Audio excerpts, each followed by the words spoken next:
All right. So, uh, straight to the point. Bigger CC motorcycles, the big bike ego in our motorcycling community. What exactly is this?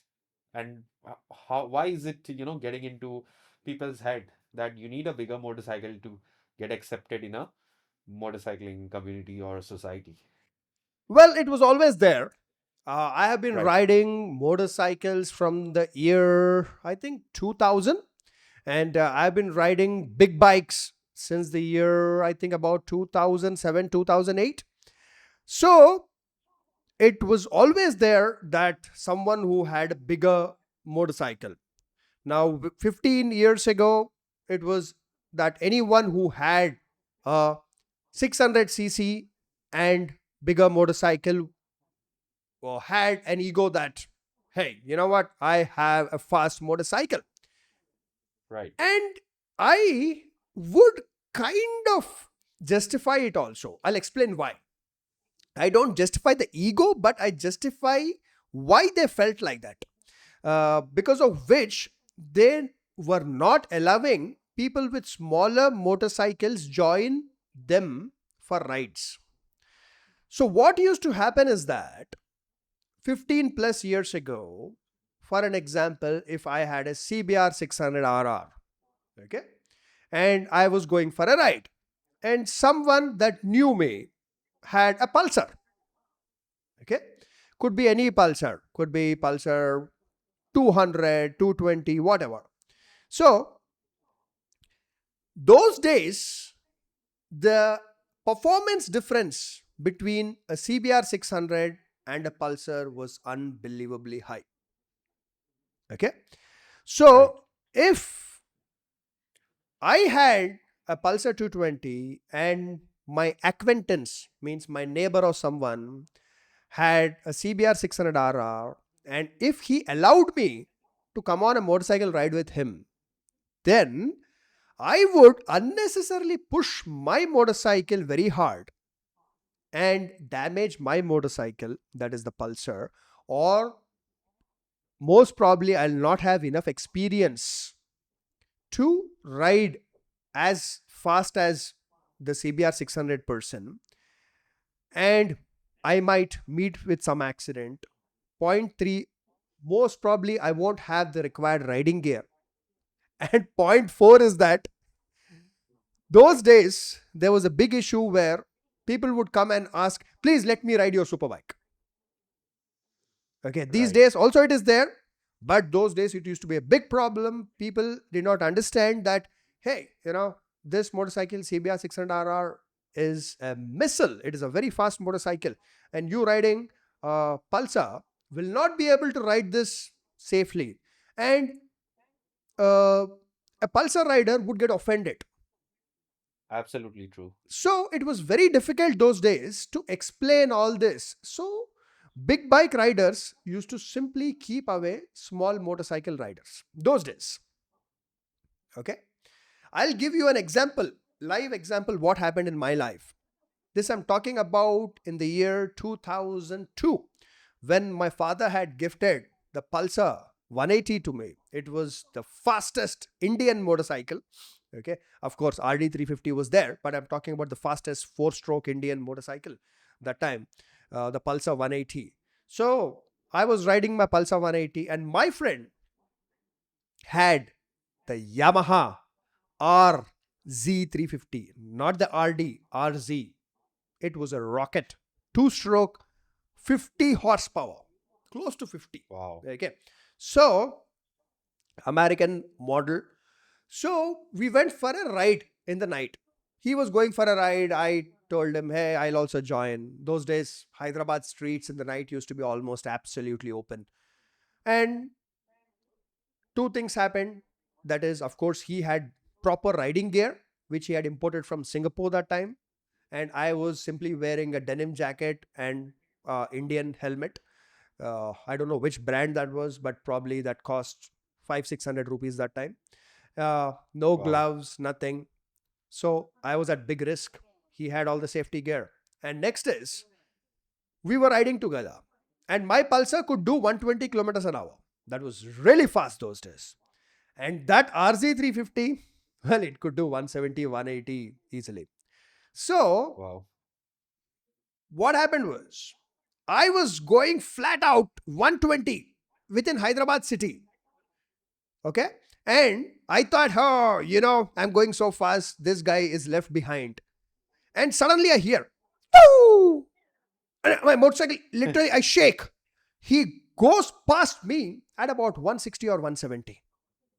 And then what I Wow. do, I was kind of a cute fool that time. I was immature. And I downshifted at 120 trying to go faster. Wow.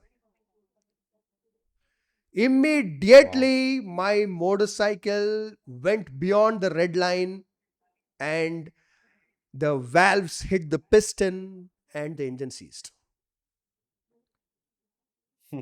So my friend went away 1, 2, 3 kilometers ahead, and he was thinking, I'm still not showing up. He pulled over onto the left side, and then I gave him a call. I said, something's wrong with my motorcycle. He took a U-turn, he got back, and we realized the engine, blew up. So uh, these are the kind of issues that earlier days we used to face, letting someone Right. with a smaller motorcycle into big motorcycle community. But Right. today, or The everything, reason is totally different, brother. exactly.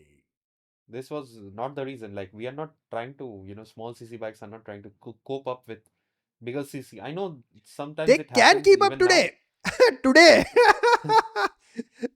See, But today is a different issue. Yeah. absolutely. I'll give you another example. In the year 2000, I think 17, I was going on a early morning ride on my Yamaha R1. Okay. And I always welcome others. Anyone wants to join me for a ride, Right. I welcome. So I was going on a solo ride, fully geared up. I was going onto the Kompally Hyderabad highway, Kompally Nagpur, and one person at one intersection. He basically, I was at an intersection. He was also there, and he asked me, shall I join you for a ride? He did not know me. I did not know him. Yeah, I said, yeah, sure. I looked at him. Does he have a helmet? Yeah, he had a helmet. He had a jacket. I said, fine, come over, join me. So we were riding. He was on a NS 200. Okay. So I was on the highway. I was fully crouched down. Okay. Fully crouched down, doing 150 kilometers per hour on the Yamaha R1. And you know what? I look onto the left side, and the dude was there on the left side. NS 200. That's really funny. Okay. Riding at 150 kilometers hour. He is also going full throttle. I mean, I was using 20% of the power of the R1, but 150 is fast. 150 is very fast. So what I mean to say here is that today's motorcycles are capable.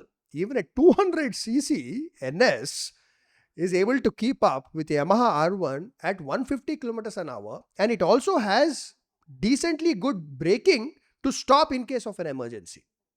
Right. So today, there is no moral or ethical reason why we should not allow smaller CC motorcycle riders into the big Correct. bike community. So, Vikas bhai, on a straight line highway, doing 170 or 180 for some motorcycles and 299 for superbikes, does that really need a lot of talent? I'm not sure about it. Well, so riding extremely fast in a straight line is like having sex in a missionary position. There is nothing great about it. It's not fun. It requires no special skill. So, people who ride straight and say, I'm going full throttle, 170, 180 on a 400, 600cc, and 299 on a superbike, well, anyone can do it. So, all these riders who go very fast in the straight line, you take them to a racetrack, and you know what? They become the slowest riders there. A person, Absolutely true. when When I was getting my racetrack training with the legends Rajni Krishnan sir and Jabraj Emmanuel sir, they used to, generally say that the people who ride super bikes very fast on a highway are the slowest people on a racetrack because they never spent time technically getting themselves trained on how to take corners. And when it comes to understanding how to take corners, you have to attend formal training, and there are no two ways about it. Absolutely true. That's a very good tip, Vikas bhai. So today, if someone is not allowing a KTM 390 rider or someone with an Indian motorcycle into a superbike group, it is only because of their ego, their false prestige. Because the situations that I spoke about earlier days, 1.5 decade ago, was completely different. Today, as we talked about, even a R15 can do 155 kilometers an hour, has great braking, has great cornering capabilities. And Absolutely true. a rider who's riding a 150cc motorcycle can go spend 20,000 rupees and buy proper riding gear. So, yes, you are right. Today, if someone is discriminating a rider based on the CC of their motorcycle or the status of their motorcycle, then it is extremely shallow thinking, and I feel sad for them.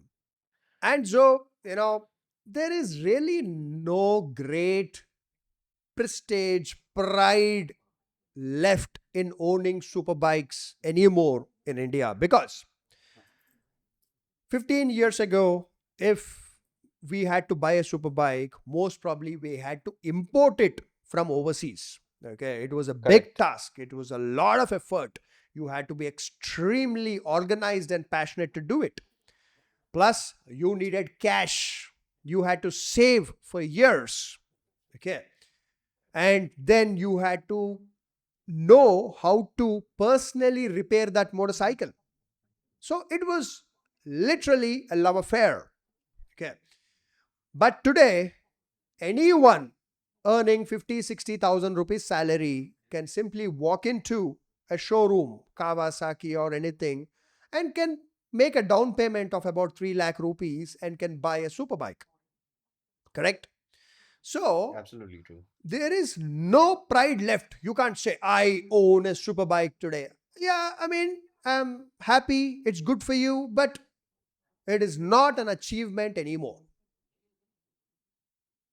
So, and again, lastly, I would like to say it is way more fun to ride a slow motorcycle fast than a fast motorcycle slow. Absolutely true. If anyone has ridden a 1000cc superbike like a ZX10R or an R1 in the city traffic, knows what I'm talking about. You will curse yourself. You will hate yourself. And buddies, Zoe and Zishan, they have started a very interesting thing, a great initiative. And Zoe, please let us know about it. Right. So everyone, we have a very like a small team, and we have a proper riding group here in Kolkata. So we decided why not, make it a very large community. We will not stop anybody from, joining based on what they ride or which language they speak. There's no discrimination on anything. There's only one thing that is important, that they should be quality bikers. They should be a quality motorcyclist.